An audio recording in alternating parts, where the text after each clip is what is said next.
Maybe she loves her little dirt map. Oh, Jabbies.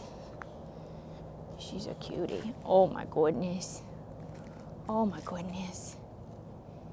Oh. Nope, she saw me.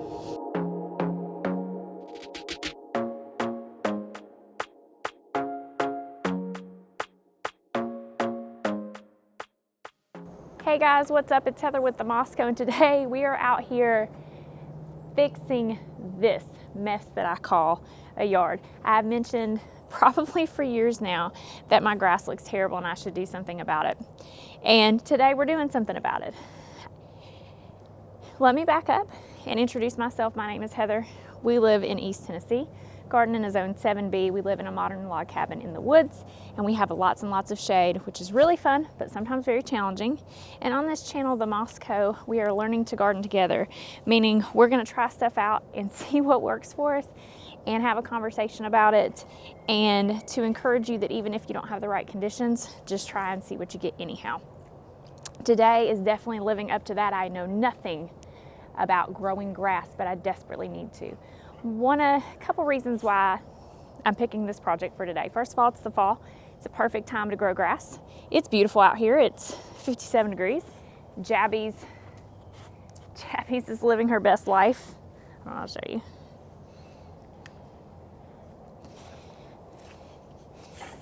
Princess. They're so excited they can't. Princess. So a couple reasons I think this, hands down, will number one be the biggest improvement I can do in my yard this fall. It looks bad, and I look out here and it looks terrible, and if something green, anything green would grow, that would be fine by me. A couple challenges that I have in this particular area. First of all, it gets very filtered light at best in a big portion of it. So let's turn around and take a look. So this area is supposed to be all grass. I hope you can tell that the flower bed ends here and also here, and it's supposed to be all grass. A couple challenges with this area is that it's very packed down. It's very packed down. It gets filtered light at best for most of the day, so you can see some light here and some light there, but filtered light at best for most of the day, meaning I need a very shade tolerant grass in here. And I don't even know if I have a shade tolerant grass, if it will grow well. I just want it to be somewhat green. Like even if some clover or some weeds can take over so that we can have a carpet of green and not just bare ground, I would be fine with that. I don't have high expectations because again, this is not ideal. So I need something shade tolerant. It's very hard. It doesn't look very nutrient dense. I've got rambunctious puppies that are playing in the flower bed right now, but they play on this. And it's also on a slope. So I do deal with probably some wash off and some runoff. So those are the things that I'm concerned about. But I do think that going back in here and replanting it, making this green again, or at least mostly green, is going to have the biggest impact, girls, on what my yard looks like. So that is why I'm doing this project now, and the things that I'm concerned about with this particular area. So let's go over how we're gonna do this. So this is very packed down. It doesn't look like there's hardly any nutrients to it at all at this point. I did do something with my hair this morning, but clearly I could have done a little more. So I've got here my tiller. This is just like a hand tiller. I could have got Jason to come out here with a tractor, but I think that's gonna be overkill. I want to lightly till this area. I want to scratch up the surface of the hard soil so that the seed can contact it at all. The water doesn't just run off, the seed does just run off. So I'm going to till it first. So I want to till up the soil to make sure that we can get everything to get good contact and not wash off and the roots have a chance.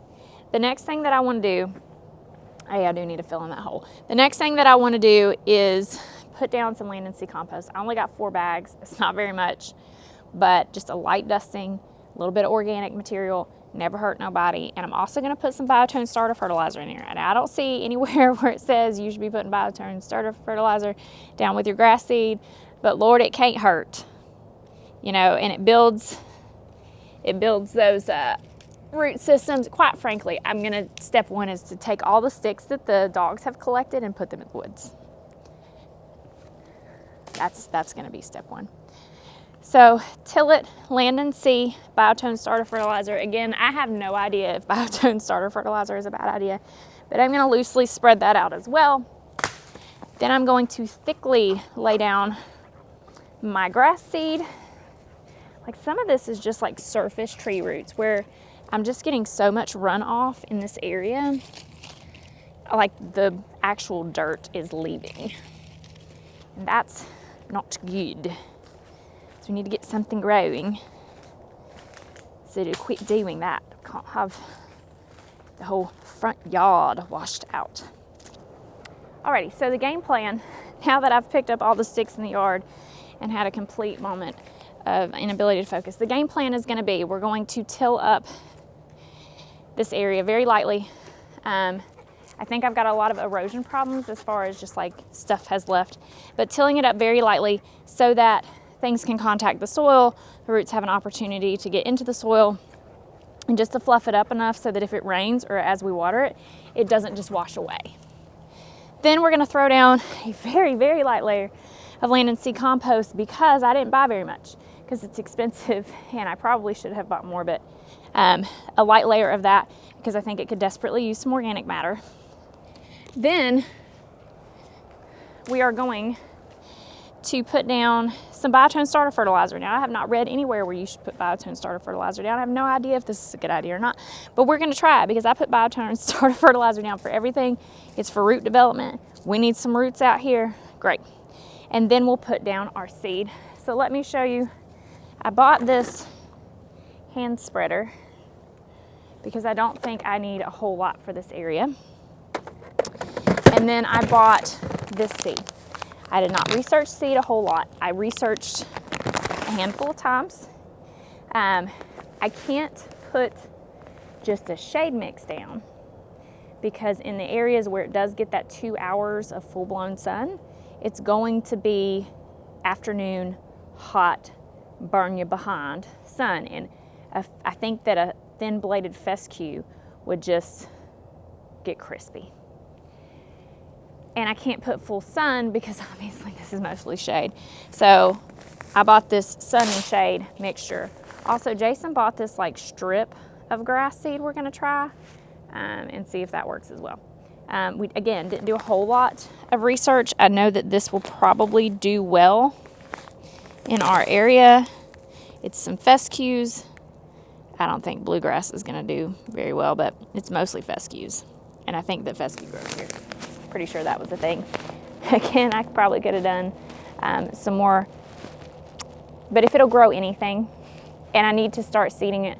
The other thing is I'm gonna need to start having an actual relationship with my lawn care. Like I need to, on a more regular basis, fertilize and mow it higher and take care when I'm mowing, not mow it when it's wet, things like that. So that's the game plan. And then I'm also got a sprinkler. I will water this 4 times a day, 15-minute sets every time, on a timer hooked up to the same timer my irrigation is on, to keep it wet and moist so that these seeds germinate. So I'm gonna set up a camera and go ahead and get started. I'm hoping that by the time it's time for this video to come out, that I will actually be like 2 weeks from now, and I can add in a little after photo. Again, I'm a little concerned that the dogs are gonna trample it to death. I will put down let me show you what I've been using.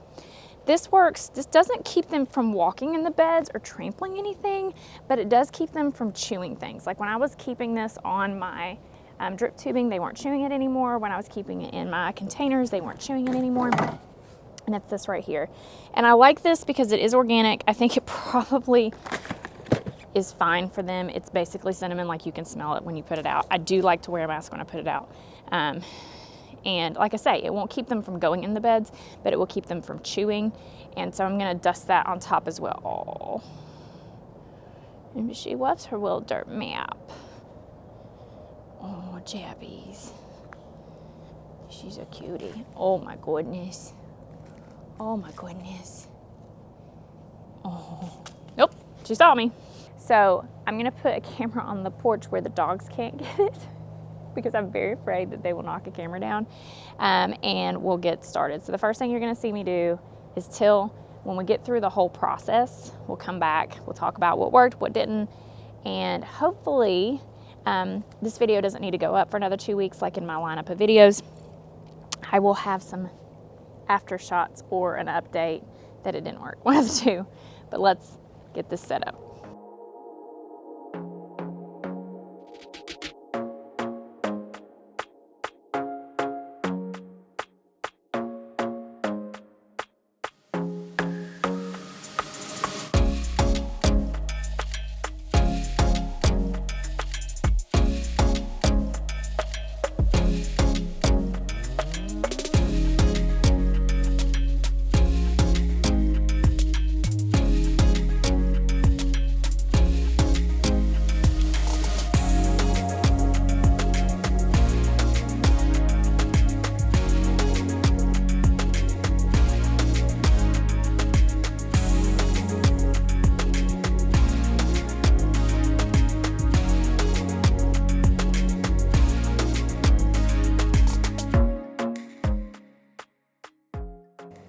Well, isn't this a thing of beauty? Woo. So let's talk through it. Oh Lord. Just don't look, okay, y'all? Let's talk through this because I don't think my ability to capture it went very well. I didn't check on my camera very often, and every time I did, it was off, and we're not filming the right thing. Still spraying a little far. So what we did was we, of course, just scuffed it up with the tiller. Now, a couple things about that. I left a lot of debris on the ground. So someone comment below if that's going to hinder my growth a lot or not. Come here, Rue. Come on. Rue, come here. So that's thing I noticed one. But it went a lot quicker and easier than I thought it would. I just wanted to scuff up the dirt so that we could get some contact because it was really slick and it was going to cause some runoff issues if we didn't. And then we put down the compost. The compost went a lot further than I thought it would. I had 4 bags of Land and Sea for this area. That's probably, 20 by maybe 40. And again, I just wanted a light sprinkle just to put some organic material into the ground, and that went well. Then I used my new hand seed spreader, which was the perfect tool for the job, and put Biotone starter fertilizer down, and then I went in with this green mat. So Jason bought this a couple years ago because we were gonna put grass in the backyard, and it's a sunshade mix. And he was like, hey, try that. I've had it for a couple years, so it may not be viable anymore. It was a lot bigger than I thought it would be. I thought it would be a really small section, so I was gonna do 2, but I decided to just do 1 since it was such a big section. So we can kind of see how that compares, how that compares to traditional grass seed, as far as, how it does. So I'll give you the rundown on that. But basically you're supposed to water the ground first, and I should have done that, but I didn't read that till after I laid it down. So we'll see if that is really hindering the situation here. So, and then I just rolled that sucker out and then used a water hose to water it in, and where my water hose couldn't reach, I got a watering can and just, made sure you could tell that it kind of starts to disintegrate a little bit. So we rolled that out. And then the areas that don't have that, and even on top of that, since I knew this was a couple years old and the seed may not be viable anymore, and apparently this thing has like fertilizer and stuff already in it, but we doubled up because we need a lot of help. And so I, with my hand spreader on the heaviest setting possible, and I went around a couple times, really thickly spreaded our grass seed. Again, this is very experimental. I have never planted grass seed before. The sprinkler's about to get me. And then I got my sprinkler out here. I also did lightly rake all of that in so that it would get good contact with the soil, that it would be, covered. The rest of the seed I just put in the bare spots over there, which isn't going to get watered, so it's probably not going to germinate, but it's all right. And then I got my sprinkler out, just a $30 sprinkler from the Ace Hardware, along with a water hose that's broken, and I had to duct tape a spot, which is still leaking a little bit, but it's not leaking a lot, so hopefully that isn't end of times. And I just pulled my hose out here. I will put it on a timer to water 4 times a day for 15 minutes each time. Right now it's running for 40 minutes so that it can really thoroughly get this seed wet. Overall, I'm really, really happy with how this process went. I thought it was going to take me a lot longer. I thought it was going to be more of a pain. It really wasn't. The biggest thing is tilling it. There's a lot of exposed roots at this point because there's just no sod left. There's a lot of, why do I keep standing over here and then waiting to get hit by the sprinkler? I don't know that y'all can see that. There's a lot of rock in my soil. The other thing I'm a little concerned about is my dogs, keeping my dogs off of it enough for it to grow. So it would probably limit their time outside unattended. And then when we're outside with them, we can direct them to be in the backyard so that they don't ruin it. But hopefully I'll be able to have an update on how this looks before, but let me give you one more peer around. So it goes, you know, it starts where that pot is. We've got our sprinkler right here. And we put seed all through here. And quite frankly, it took a lot less seed than I thought it would. And it was a lot less expensive than I thought it would be. I think I priced out one time and I must have done my math wrong because it was not nearly the labor. I mean, I think I spent $100 today on seed and compost and such. I do already have a tiller, so that expense. Now, the other thing you have to keep in mind is that dogs love organic fertilizer. And they're fine as long as they don't eat a lot of it, so I will limit the amount of time they can be out here eating the organic fertilizer. But other than that, I'm really happy with it. Hopefully we'll have something green and lush to look at. Hopefully you can get an update before I post this video. But anyhow, thank you guys so much for watching. Please comment below all the things I did wrong or that I could do better for other people to get the benefit of, or for me to learn for next time, because we've got a lot of areas around here that need grass. Thank you guys so much for watching, and we will see you in the next one. Bye.